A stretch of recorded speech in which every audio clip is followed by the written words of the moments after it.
Live service. It's a thing you've probably been hearing a lot about recently. It's something that has been considered a genuine stain on the gaming industry that just cannot be wiped off the window. As much as I despise most live service games, we all need to accept the fact that they're here to stay and they won't be going anywhere anytime soon. Companies love this shit and they won't stop trying to make the next Destiny 2 or FIFA to prey off of people on their wallets. With this push to make live service games, developers are being forced by the higher-ups to create soulless pieces of crap full of monetized and pay-to-win elements that no one in their right mind should buy. And yeah, for most of these games we don't buy them. Live service sludge isn't churning out millions like the big CEO twats thought, because we're just avoiding them now. But instead of cutting the millions they earn sitting on their ass, they decide to lay off their underpaid workers without hesitation to make up for the loss.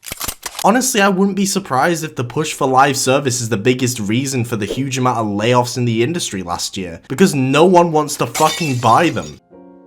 Now, would you believe me when I say that there can be good live service games? In fact, I actually do play some from time to time. Yeah, I know, crazy, right? Obviously, you all know I play Dead by Daylight, and recently I've been really getting into Sea of Thieves. Something about sailing the high seas is just, I don't know, man, it's something else. I don't think any other game has been able to make you feel like an actual pirate searching for treasure on random ass islands with friends. It's just a relaxing time. Also, the water physics, man. Ooh, I could stare at this for hours. I know right now Ubisoft are trying to be like Rare with the success of Sea of Thieves. Thing is though, these live service games I do enjoy have a multitude of issues that wouldn't be there if it just wasn't a live service game. A majority of Dead by Daylight updates are just things relating to the battle pass and cosmetics for the shop. Like, they literally put shit relating to these in the roadmaps like they're proud of it. Sea of Thieves also has monetization problems. I can't believe I have to pay real money for a fucking cat, despite the fact I paid £35 for the base game to begin with. Main thing about these two examples are, well, they're actually fun games, to an extent. And they don't lock any huge gameplay elements behind paywalls. They're all fully fleshed out games where you can play all the content from just buying it for the base price. Although you could easily argue that they suffer from the usual live service shit of timed events and FOMO, manipulating you into playing them over other games. Oh, and Dead by Daylight's killer DLCs.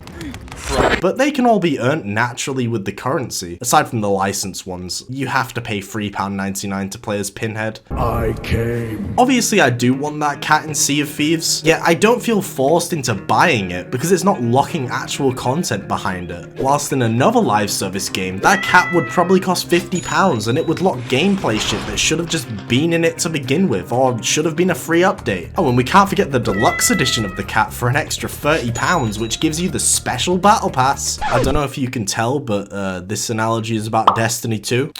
Fuck that game. Most other live service games are just not worth your time, especially with the amount of that time they're deliberately trying to take up with its mind-numbing, shitty, boring-ass gameplay that drip feeds you dopamine with pretty colors. These games are so prominent, and they aren't gonna stop coming. In fact, one came out not too long ago called Foam Stars, where you can get a skin for a single character for $44.99. Oh my god. Now, before anyone buys that, hear me out. You could get a different live service game for that price, which came out not too long after Foam Stars, and it completely blows every other one out of the water.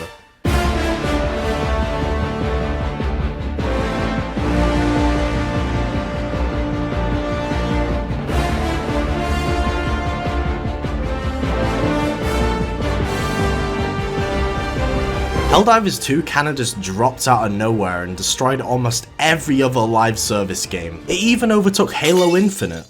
Do you guys remember Halo? Microsoft doesn't. Helldivers 2 is literally just Starship Troopers.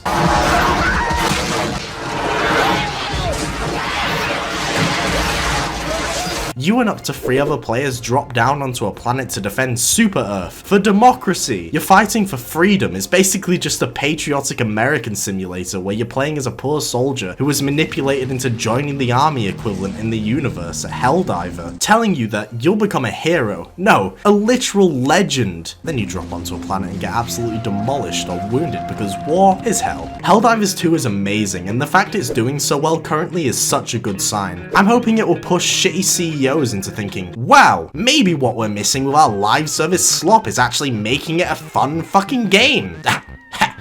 Who Who am I kidding? I'm the one who earns millions every year doing fuck all. I'm clearly the one doing things right here. Haha. So yeah, Helldivers 2 is a live service game. Instantly it stands out from the others, and that's with how it does its updates. Instead of giving us a boring video talking about what's new, they instead give us an in-universe news report about what's currently happening with the war. Like recently having one about automatons launching a surprise invasion, telling us Helldivers to maybe focus more on that rather than the current bug infestation. Which means there's gonna be more missions focused on doing objectives around the robot enemies rather than the bugs. It just feels natural and way more engaging. Not to mention the game always feels fresh too, no matter what you're fighting. You're always sent to completely distinct planets with a new objective. These planets even have unique weather effects like this slippy ice. Whee!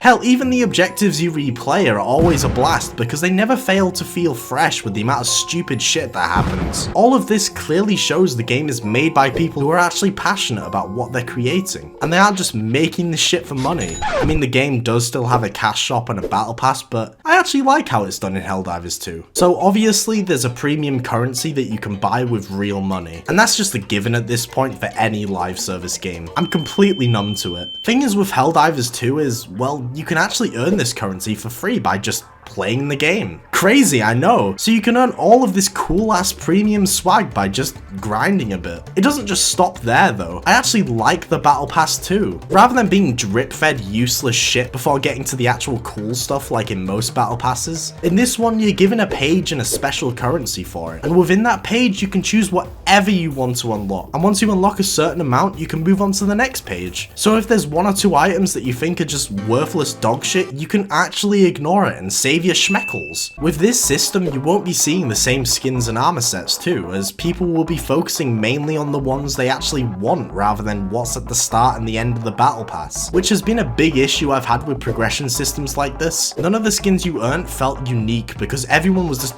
using the same shit. Everyone is earning the exact same stuff in the exact same order. But in Helldivers 2 though, I don't think I've seen anyone using the same armor set, so I actually feel cool and unique for once in a live service game. Thanks, Helldivers. Okay, so that's the live service crap out of the way. Let's talk about the game itself and why you should probably get it rather than that shitty Overwatch skin you've been tempted to buy for whatever reason. Helldivers 2 is one of the few games where I feel like I'm actually in a war zone, and every single mission you do is beyond tense. Not only are you bombarded from every corner while attempting to complete an objective, there's many mechanics that let you speed up the process of completing objectives, like the special commands you can enter that allow you to drop special weapons, or even airstrikes where you have to throw a beacon on the exact location where you want them to drop. Funny thing is, if you're knocked down while holding the beacon, you drop it in the place you've fallen, so yeah, try not to fall with the airstrikes.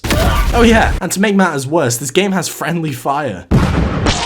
Despite the fact there is friendly fire, and you will end up killing your teammates a lot, the game is not toxic in the slightest. In fact, it's probably one of the nicest communities I've ever seen despite its huge player count. Hell, the game has even halted console wars with people asking Sony to put the game on Xbox, so more people can play the game and help fight the war. I mean, it's not toxic when I play with randoms at least. When I'm with friends, it's a different story.